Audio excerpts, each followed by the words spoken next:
Alors bonjour et bienvenue pour une nouvelle vidéo dédiée au modèle Sherpa, une collaboration entre Wive et Johnny Cabianca. Enfin, le design de cette planche est réalisé par Johnny Cabianca, le shaper de Gabriel Medina, le seul et l'unique. Mais avant de revenir sur le test de cette planche, on a une annonce très spéciale à vous faire par rapport à Surf Moustache. C'est une première pour Surf Moustache. À partir de maintenant, tu pourras retrouver les modèles testés et approuvé, super important, sur le site surfmoustache.com. Je te mets le lien ici et dans la description.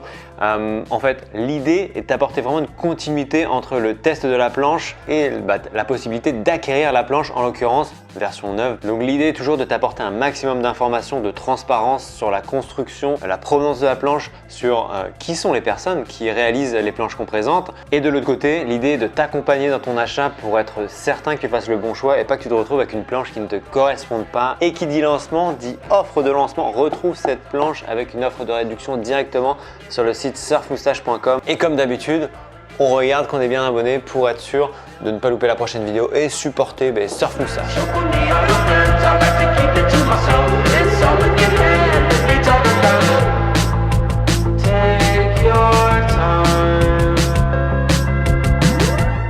Quel est le programme de cette board Wive Cabianca?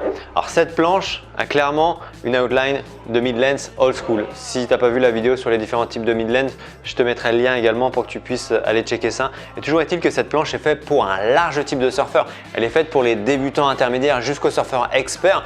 Moi je me suis éclaté avec cette board dans le sens où c'est une planche très polyvalente qui te permet de surfer des vagues allant de 50 cm jusqu'à 2 mètres, même voire plus. Après, c'est pas fait pour surfer des gros tubes, on a quand même pas mal d'épaisseur de rail, donc c'est fait pour surfer des vagues avec du mur, avoir un surf vraiment old school, c'est ce qui la caractérise aussi avec ce montage de dérive en 2+1 sur lequel je reviendrai ensuite.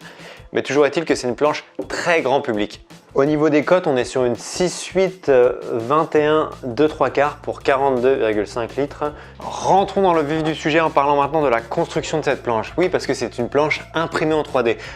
Comme je te montre sur ces images-là, tu vois que la planche est construite d'une seule pièce, imprimée en 3D, avec du coup un jeu d'alvéoles qui permet de jouer sur la mécanique de la planche. C'est-à-dire qu'ici, on va avoir une structure alvéolaire, donc avec des alvéoles disposées de manière homogène, qui ont été pensées pour t'apporter vraiment ce flex et ce comportement entre la planche PU et la planche époxy. Moi, ce que j'aime bien, c'est qu'on retrouve vraiment cette liaison entre ces deux types de construction, dans le sens où on va avoir un poids qui se rapproche d'une planche PU, et après au niveau de la rigidité et du comportement de la planche, on se rapproche un peu d'une planche époxy. Donc je trouve que c'est intéressant, moi qui suis un grand fan des planches époxy. Après, en termes de construction propre, donc on va être sur un plastique PLA, donc c'est un plastique issu de la canne à sucre. Donc en termes d'éco-conception, on est plutôt pas mal. Après, au niveau de la résine, on est sur de la résine époxy 50% biosourcée. Bon, après c'est de la résine époxy, on essaie de faire comme on peut, mais déjà c'est un pas vers du positif pour apporter également plus de solidité à la planche, notamment sur les mid-lengths. Là on a 2 couches de fibres sur le dessus, 2 couches de fibres à l'intérieur, avec entre ces couches de fibres on va avoir une espèce de mousse haute densité, une fine couche de mousse haute densité pour apporter encore plus de solidité. D'ailleurs, tu verras sur le pont ici que on n'a pas d'enfoncement. C'est le même constat que j'avais fait sur l'autre planche que j'avais surfé.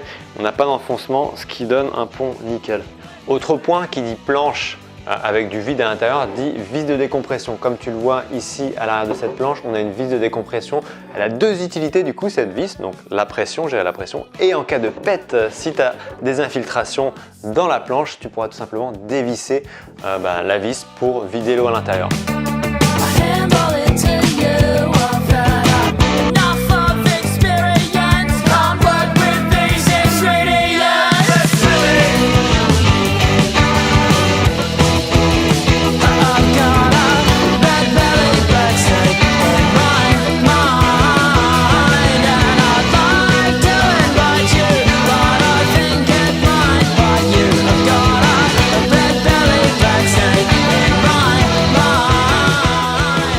Au niveau de l'outline, on est sur une planche vraiment aux lignes rétro, donc on est sur un mid-length avec une longue ligne de rail pour t'apporter vraiment cette fluidité dans ton surf qui arrive ici sur un round pintail qui s'affine pas mal mine de rien parce qu'on veut t'apporter plus de maniabilité tout de même sur le pied arrière. On n'est pas sur un gros paquebot non plus, même si on a pas mal de volume. Cette planche, j'ai trouvé qu'elle tournait bien dès que tu passes sur le pied arrière. On sent que ça vient mordre. Bon, on va parler des rails aussi, mais on sent que la planche vient mordre sur le pied arrière et que tu peux vraiment tourner. Après, tu as beaucoup plus de temps que sur un shortboard, c'est normal, c'est une planche qui ne se surfe pas du tout comme un shortboard, mais ça te permet d'avoir davantage de fluidité dans ton surf, ce qui est très très intéressant. Lorsqu'on arrive sur toute cette partie-là de la planche, hein, tu vois qu'on a énormément de volume sur l'avant de la planche. On a beaucoup de volume qui te permet d'avoir une facilité énorme à la rame. Tu pars en 2-3 coups de rame, tu as de la relance sur les sections molles, tu peux prendre des bonnes prises de vitesse quand tu commences à pomper et à descendre le mur lorsque tu surfes des vagues avec un peu de mur, c'est super intéressant. Et après, on vient quand même affiner le nose pour pas avoir quelque chose de trop longboard non plus. À la différence d'autres planches que j'ai pu surfer comme la Lady Twin qui était montée en twin en l'occurrence, qui avait un autre profil, cette planche elle est moins snappy, tu vois, elle est plus en courbe. Pareil, elle sera faite pour un large éventail de vagues, mais pas pour des vagues, pas pour aller se coller des tubes. Tu vois, c'est pas par exemple le modèle Roamer de chez Fernand qui tient super bien dans le creux.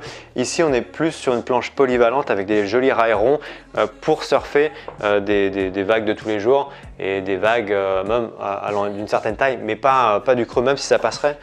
Si ça passe dans du creux, c'est pas fait pour se coller des tubes.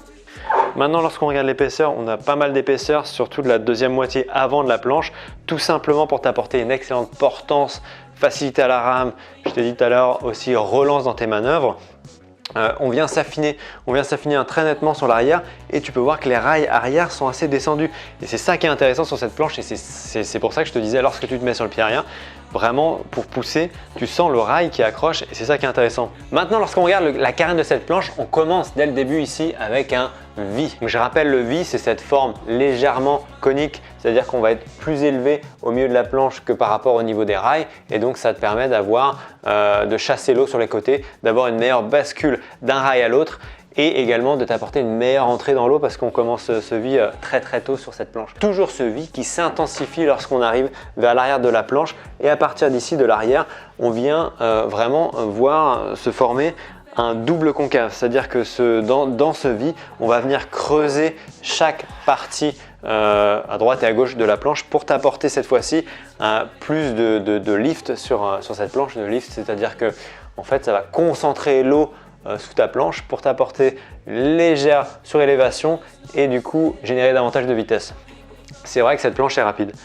Sachant qu'on est sur un profil assez rétro en termes de board, le fait d'avoir ce travail sous la carène, ça t'apporte vraiment un plus dans la facilité d'amener tes carves. Donc on reste sur un surf en courbe, hein. Moi je l'ai vu, j'ai essayé pour pousser la planche et comprendre un peu son fonctionnement. J'ai essayé de remonter droit, j'ai vu c'est pas comme ça que ça fonctionne.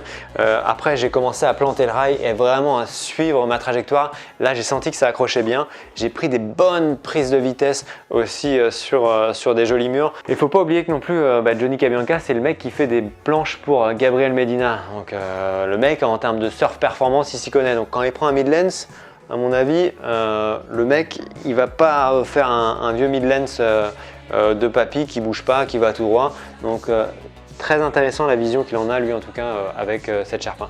Lorsqu'on regarde le rocker aussi, c'est ça qui apporte un peu plus de performance à la planche parce qu'on a quand même un truc assez continu, on n'a pas vraiment de plat sur cette board. On voit que ici la planche touche la table, mais de manière générale, on a quand même un rocker assez continu, ce qui permet à la planche d'avoir vraiment ce côté tout simplement de venir changer de direction, d'avoir plus de facilité sous le pied arrière et donc plus de performance même si on reste sur un surf en courbe. Donc ce qui permet d'avoir du coup plus de fluidité dans ton surf. Au niveau des dérives, on est sur un montage vraiment pour apporter un comportement et un surf assez rétro à cette planche, très intéressant, un surf tout en courbe. Donc il faut prendre son temps, il faut être chill et ça te permet vraiment de travailler sur tes courbes et d'avoir un surf plus fluide. En l'occurrence, là on a un montage du coup avec ce single au milieu, c'est une dérive de 6 pouces et avec deux petites latérales. Sur le site, tu as retrouvé en vente avec une dérive FCS en 6 pouces. Donc c'est un boîtier US, mais c'est une dérive qui s'adapte, c'est une dérive FCS qui vient se clipser et qui s'adapte sur tous les boîtiers US. Après, tu pourras choisir soit un montage Futures ou FCS pour les latérales. Toujours est-il que je me posais la question, est-ce que je pars sur une dérive 6,5 pouces ou 6 pouces? Et crois-moi, pars sur la 6 pouces, ça t'apportera suffisamment d'accroche, mais pas trop. Justement, je pense que la 6,5 m'aurait apporté trop d'accroche parce que la 6 passait juste au nickel. Et maintenant, pour répondre à une des questions qui m'avait été posée sur l'autre planche, ouais, mais si je mets un pet à la borne, est-ce que je vais couler? Parce que y a de l'air à l'intérieur. Enfin, le problème a été pensé dans son développement. Il y a une structure en 3 parties qui permet de compartimenter en fait la planche et de limiter les échanges de flux d'eau, en l'occurrence si jamais ça rentre à l'intérieur, pour ne pas que ta planche coule tout simplement. Ces différentes parties ont des entrées pour communiquer entre elles, pour que tu puisses évacuer l'eau, mais sont conçues de manière à éviter que la planche ne soit submergée, tout simplement, que tu n'aies pas de problème si jamais tu as un pet sur la board. Et si jamais tu fais un pet, comment est-ce que tu la répares? Comme c'est de la résine et de la fibre, de manière classique, ça se répare comme une board classique, tout simplement. Tu vas chez un shaper, tu vas chez Wive, ils la répareront. Ça y est, c'est la fin de cette vidéo sur le modèle Wive Cabianca. Si tu as des questions, direction les commentaires. N'oublie pas d'aller checker le site internet pour en savoir plus sur cette board. Si tu veux lâcher ton avis sur la vidéo, sur le test, direction les commentaires. On se fera un plaisir de répondre à toutes les questions, tous les messages de manière générale. Et puis, j'ai qu'une chose à te dire, bon surf! You!